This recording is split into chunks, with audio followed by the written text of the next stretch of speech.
Sveiki. Taigi mano pirmas pašnekovas yra Inesa Vaitkūnaitė.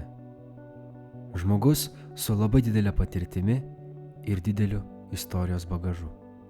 5 vaikų motina, socialinė darbuotoja, rašytoja, pedagogė. Kartu su savo vyru inicijavo Betsatos bendruomenės Vilniuje įkūrimą, parašiusi daugybę straipsnių vaikams ir suaugusiems. Taigi tikiuosi, jums bus įdomu.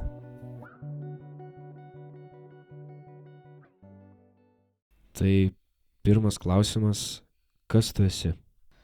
Taip, tai aš pirmiausia esu moteris. Tuo labai didžiuojuosi ir džiaugiuosi. Tada esu mama.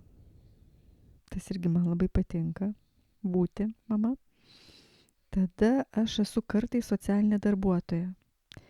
Nes man labai patinka padėti žmonėms jų socialinėse situacijose. Dar kartais būnu mokytoja. Nes man patinka perduoti tai, ką aš žinau, kokią patirtį turiu. Ir esu žmogus. Mano klausimas antras būtų, ką tu mokysi? Ką po mokyklos baigimo, ką tu pasirinkai daryti? Iš karto bebaigdama mokyklą galvojau, kad man labai patinka lietuvių kalba ir literatūra. Nes labai turėjau stiprią mokytoją, kuri tikrai man buvo autoritetas. Ir man labai patiko viskas, kas susijęs su literatūra, su poezija. Bet man taip pat labai patiko organizuoti renginius mokykloje. Ir aš pagalvojau, palaukit, gal vis dėlto man labiau patinka renginiai. Ir atradau, kad Leningrade tuometinėme yra masinių renginių režisūra. Ir man tai labai buvo įdomu. Ir aš nuvažiavau studijuoti, bet man nepavyko įstoti. Ir tada sugrįžusi pergalvojau ir galvojau, vis dėlto turbūt sugrįžtų prie savo pirmojo troškimo ir studijuoju literatūrą. Aš įstojau į universitetą lietuvių kalbą, literatūrą, bet pasirinkau pakraipą klasikinę filologiją. Ir studijavau. Ir buvo sunku, bet labai įdomu. Ir jaučiu, kad šitos studijos man davė labai stiprų humanistinį pagrindą. Požiūrį į žmonės ir požiūrį į žmonijos istoriją, supratimą apie Europą, Europos istoriją, apie Europos kultūros istoriją, kaip jinai gimė, nes jos lopšys yra vis dėlto graikų ir romėnų kultūra.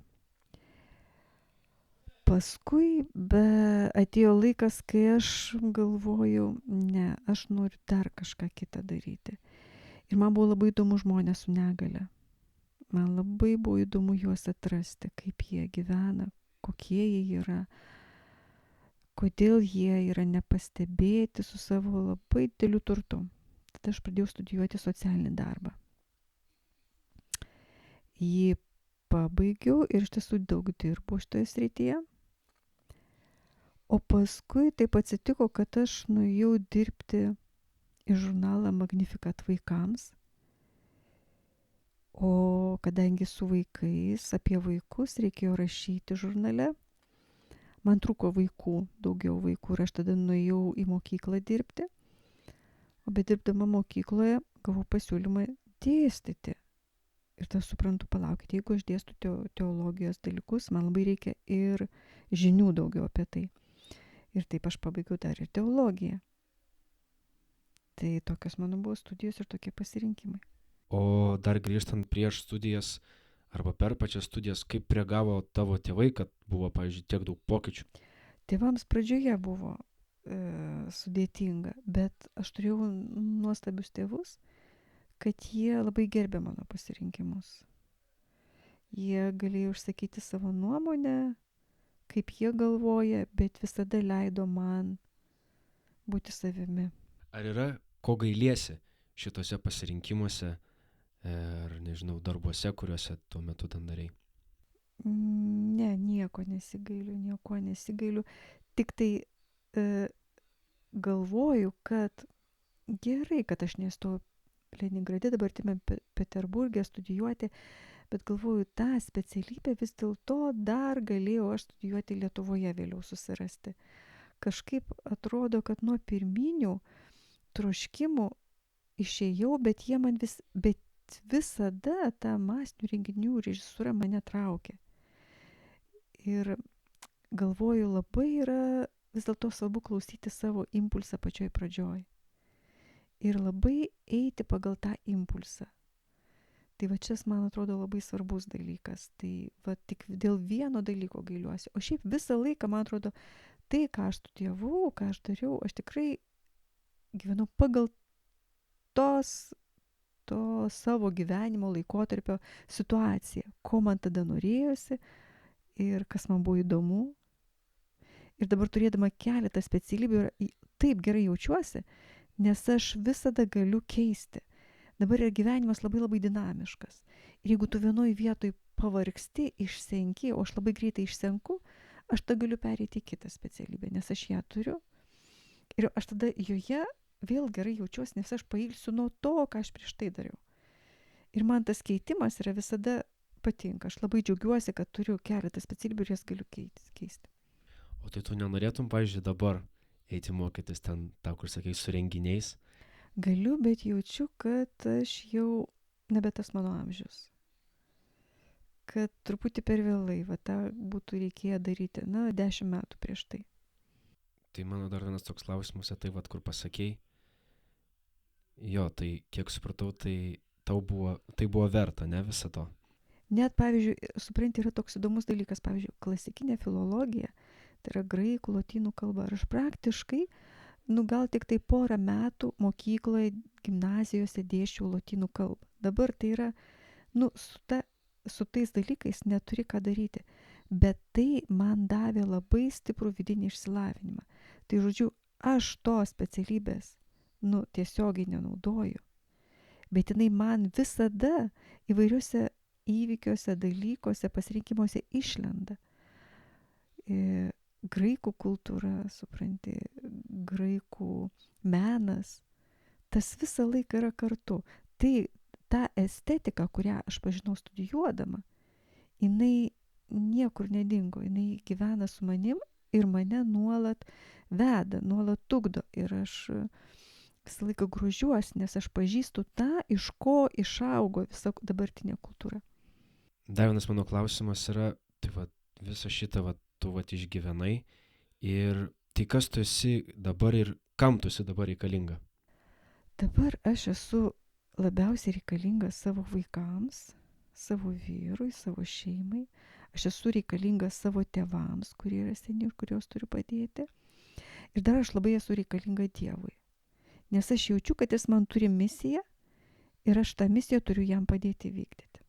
Vienas iš paskutinių mano klausimų būtų, ką pasiūlytum jaunam žmogui, kuris galbūt neranda savo pašaukimo, savo pasirinkimo, kas jis toks yra, ką jis nori daryti, ką jam galėtum pasiūlyti? Tai visų pirma, klausyti savo širdies, tik tai savo širdies ir galvoti, ką aš noriu daryti. Ir jeigu ta širdis kol kas neatsako, ką nori daryti, yra fantastiškas variantas dirbti arba savanoriauti. Ir keisti įvairius darbus, įvairias profesijas išbandyti. Nes bandydamas net tai, kas tau atrodo netiks, tu galėsi atrasti, o tai kas tada man tinka. Yra labai svarbu eiti, rizikuoti, mėginti, bandyti, praktikuoti. Labai labai svarbu praktika. Ir ypatingai santykiai yra labai svarbu. Tad siūlyčiau ieškoti iš tiesų tokios erdvės, kur žmogus gali turėti daug įvairių santykių. Per santykius, per bendrystę mes išgirstame patį save. Tas įdomu, išgirsti patį save, kai aš daug kalbuosi su kažkuo ir dabar aš irgi, kai man yra, pavyzdžiui, kažkoks sunkus pasirinkimas, aš labai mėgstu eiti susirasti savo senus ar dabartinius draugus ir su jais kalbėti. Ir po pokalbio mes, atrodo, tik šiaip pasikalbėjom apie tai, kaip aš gyvenu, kaip jis gyvena, bet po to aš labai daug galiu vertinti ir matyti, ko aš neižvelgiau vien tik mąstydama savo galvoje aš labai daug išvelgiu kalbėdamasi su kitu. Kitas žmogus man gali mane atspindėti. Aš galiu išgirsti jame save. Ir ne, tai va tas va irgi labai svarbus yra dalykas santykis.